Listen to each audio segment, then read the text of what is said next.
LinkedIn family. I'm David Vogel, founder of the Church of Unity, LinkedIn influencer. I'm here with Robbie Demelin and Bassam Aman. I mean, they are both, I pronounced your name wrong.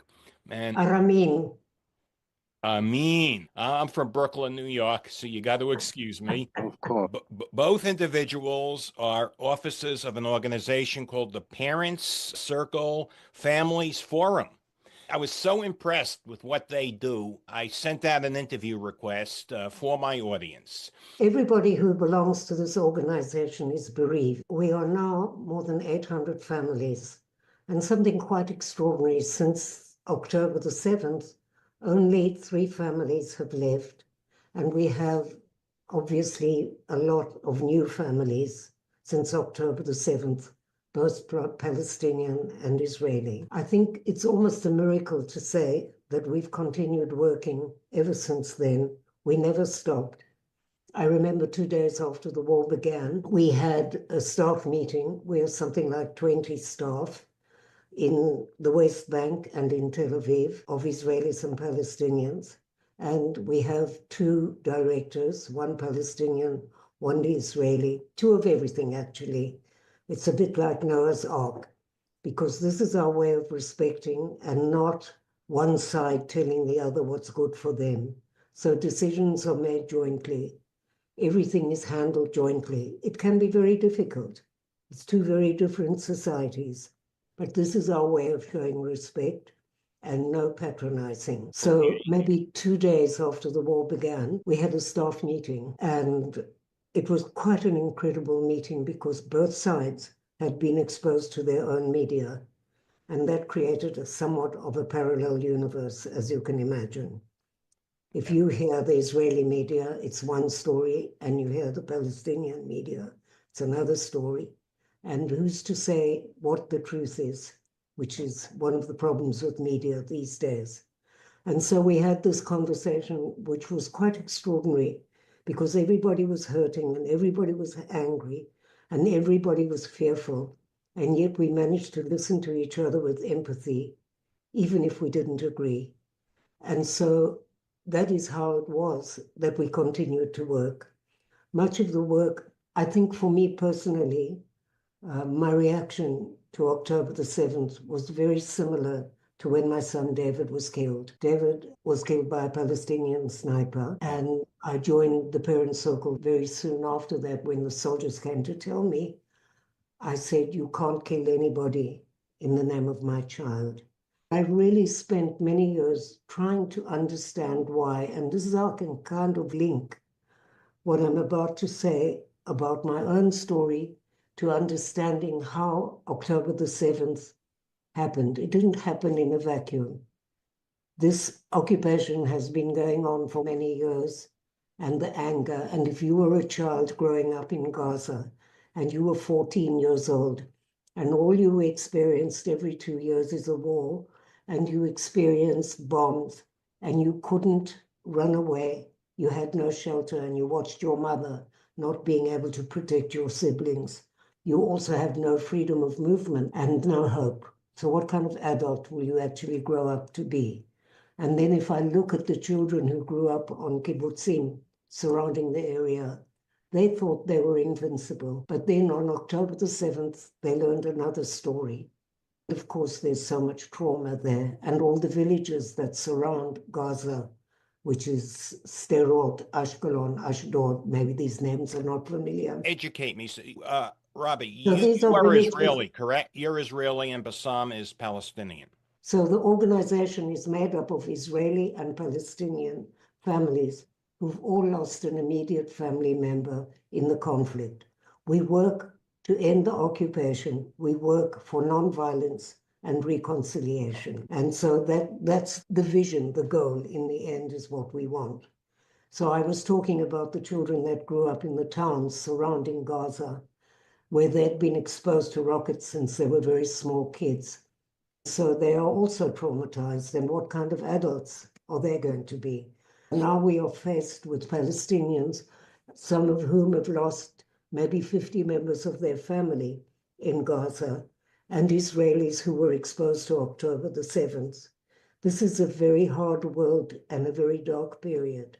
When I say I understand why, it doesn't mean that I condone. I don't condone any violence, but I can tell you that the man who killed my son, I found out because I wrote a letter to his parents saying that we should meet. His parents told us that when he was a very small child, the man who killed David, my son, saw his uncle violently killed by the Israeli army. Then, when he grew up, he lost two further uncles in an uprising. That's the reason, that's what's called taking revenge. Didn't know what revenge is, so he's now spending probably most of his life in jail because they caught him. When you understand why people do things, then maybe you can correct them. I don't know. We have a wonderful group of young people who go to our summer camp every year. We have been banned from schools of late because of the government, but we are Excuse me, fighting that in court. did you say you're banned from schools? Yes, from An schools. organization of peace. You have Yes. made up parents who had children on both sides killed, and you're advocating for peace, and you're It's not saying the only government of parents. The government of Israel banned us from schools. We had been working in schools for something like 18 years. So we took them to court and actually we won. Then it started up again recently. So we have to go back to court. That's part of the work that we're doing. I want to give Bassam a chance to talk, but then I want to tell you about a project which we created with Georgetown University in Washington for the American public because of all the polarization that is happening. Maybe Bassam could introduce himself in the meantime.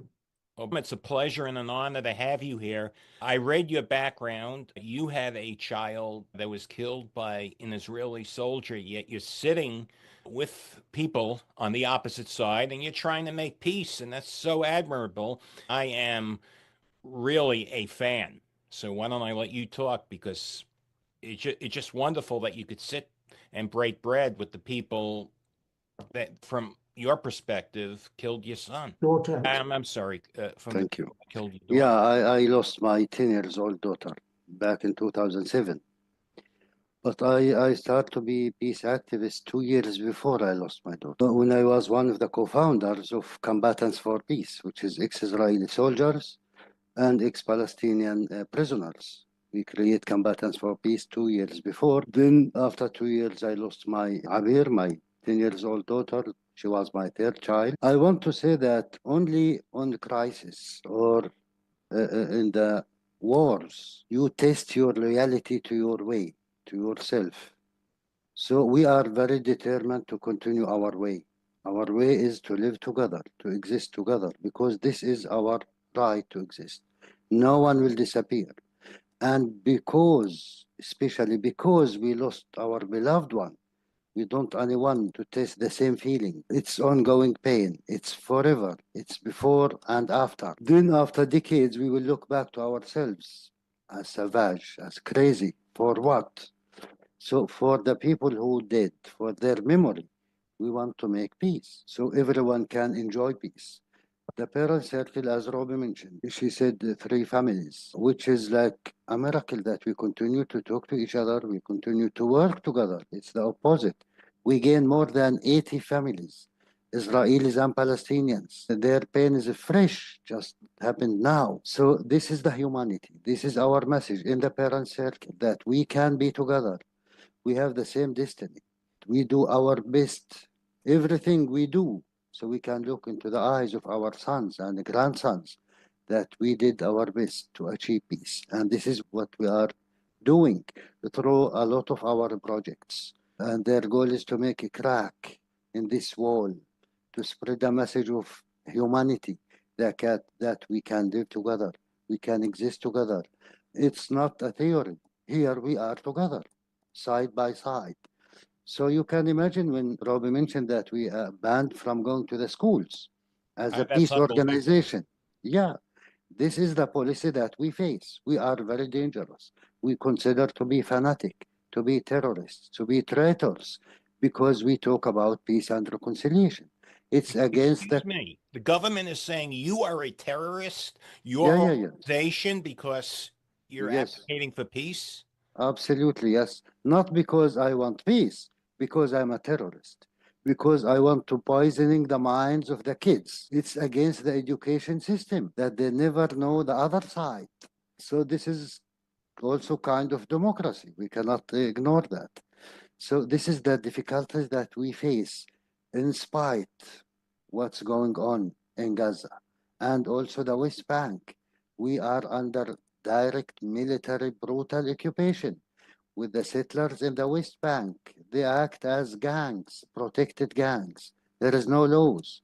In spite of that, we believe in our way. We believe that as Robbie have the right to exist, I have the right to exist, and we are not going to disappear. It's the opposite. For the memory of our beloved one, we must make peace and stop this bloodshed. Oh, you're preaching to the choir. I'm for unity. I'm for peace. I'm an ordained minister. I talk about peace and unity every morning at 7 a.m. And it just amazes me because you're an organization that is made up of Israelis and Palestinians. And you're basically an organization of parents who have a child that was killed, and yet you're sitting together, you're making peace together, and the government of Israeli or the Israeli government is labeling you a terrorist organization. No, they didn't call us a No, terrorist yeah, organization. Okay. Be very careful of what you say. What do they basically So say? what they basically are frightened of us going into a classroom and giving them a message which they would not normally know. If you go into an average Israeli classroom, say of 30, 17-year-old kids, this is the year before they go to the army. And this is probably the first time they ever met a Palestinian in their lives. I know that sounds very strange, but that's the truth. I asked them, who of you have ever met a Palestinian? Maybe 2 or 3 in the class. And who speaks Arabic? Nobody, maybe 1. And who's been overseas? Most of the class. So you see, there's this total cutoff. And that, in the eyes of certain parliamentarians, is dangerous. That we should come and show the humanity of each other. But I really wanted to talk because you have an American audience and because you do what you Yes. do every morning. I wanted very much to give you the message of how we are dealing with what's happening on your campuses and what's happening in polarization in America, because you are a very important country. We need a support that isn't an importation of our conflict into your country by you becoming either pro-Israel or pro-Palestine. You aren't helping us by that. You are just creating hatred between Jews and Muslims, even if you don't think you are. That's the end product of the importation of our conflict. And so we had, after October, hundreds and hundreds of people turn to us because we're an organization that brings hope. So we didn't know exactly how to handle all of this because it needs a huge amount of manpower. We couldn't go running around the whole of America all the time to give dialogue meetings. So we have been mentored by Georgetown University for many years. They have been a partner there. It's a wonderful university. So I went with a Palestinian to talk to the World Bank because they have a similar problem of the Jewish staff and the Muslim staff not talking to each other.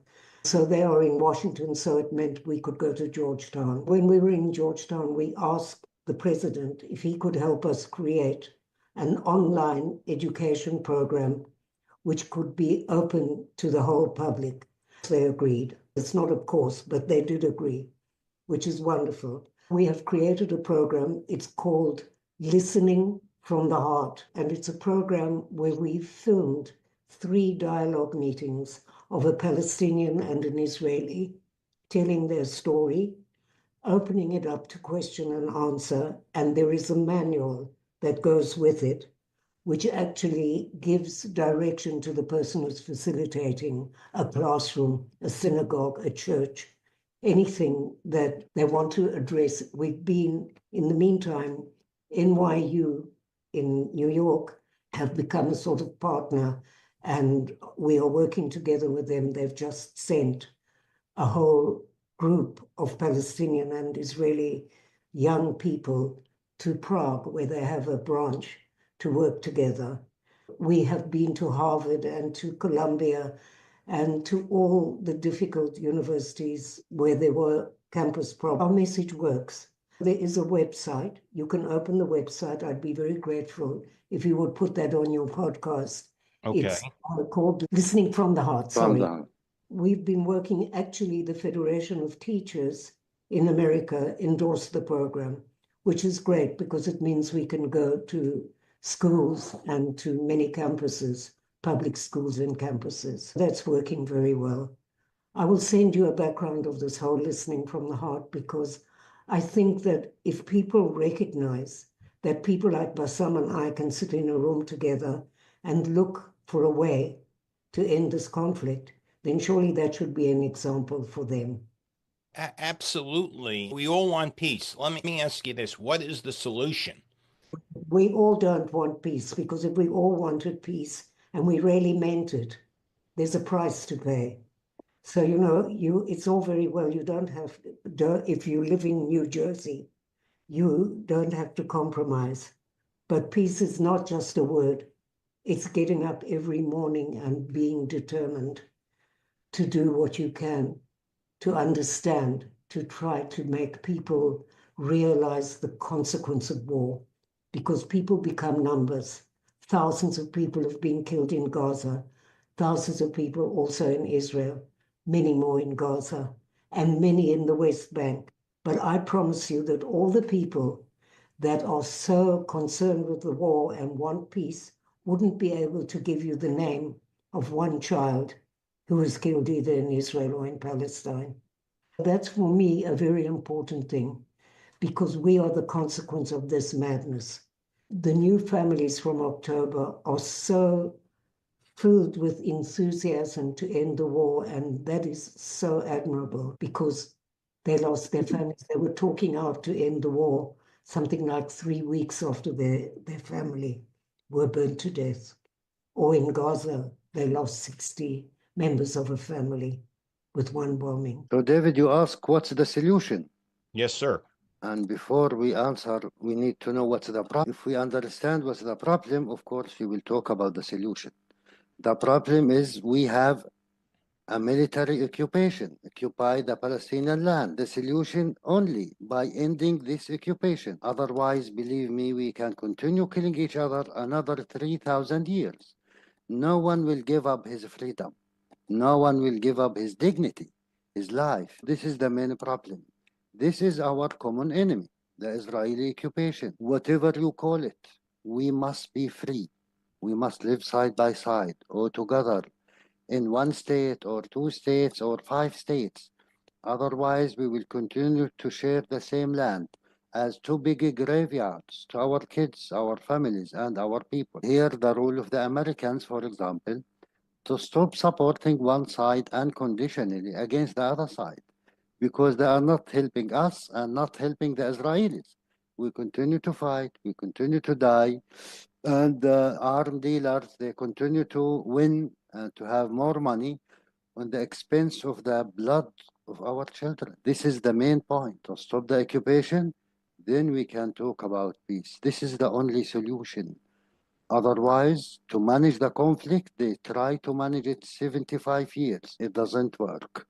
What happened in the 7th of October, as we said, the conflict didn't start there. It's for us another wave. It was unbelievable.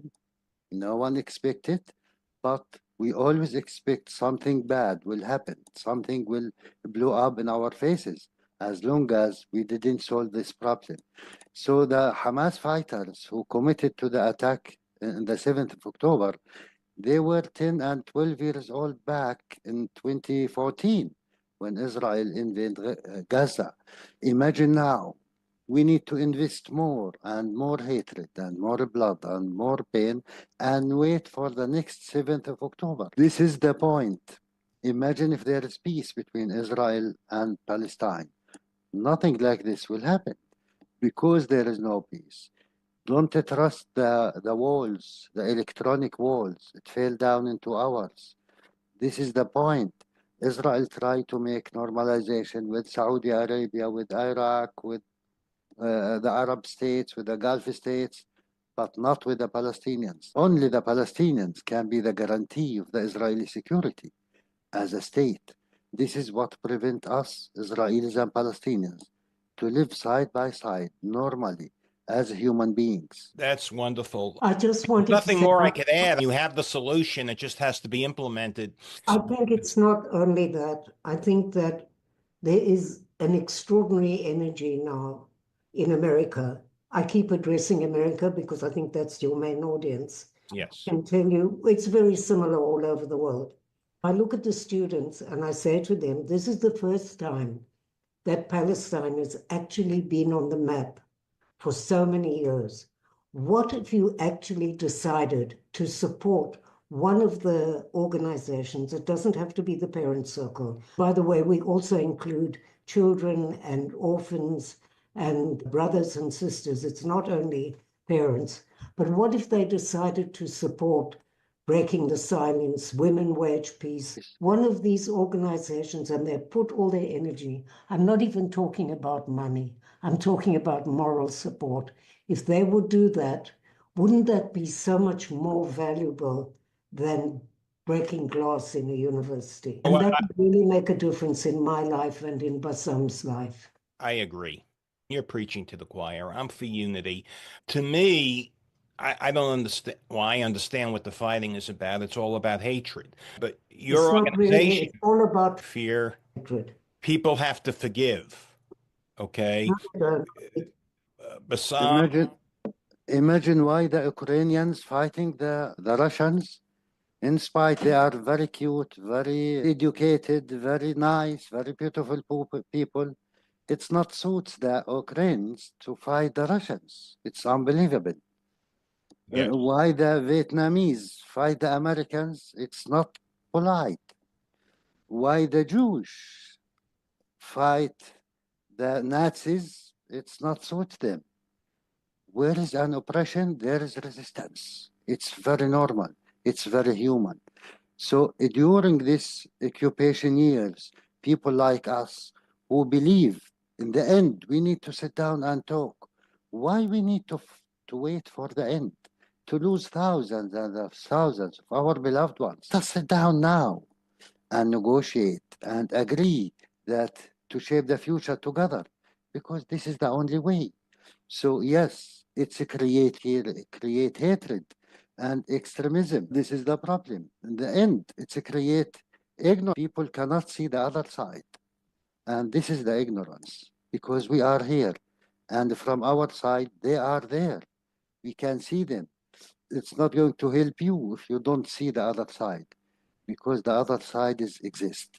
Let us talk to him, deal with him, and again, shape the future with him.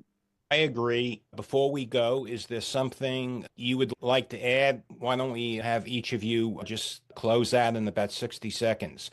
So I just wanted to say something about forgiving. Okay? It's not a prerequisite in our organization. You have to be aligned to ending the conflict, to ending the occupation, and to nonviolence. And the vision is to create a framework for a reconciliation process to be an integral part of any political future peace agreement.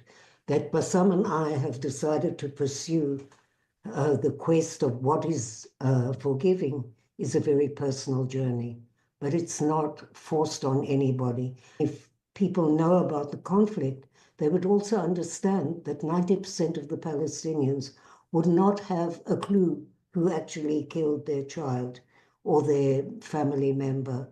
So forgiving is personal. It's not part of what you have to do in this organization.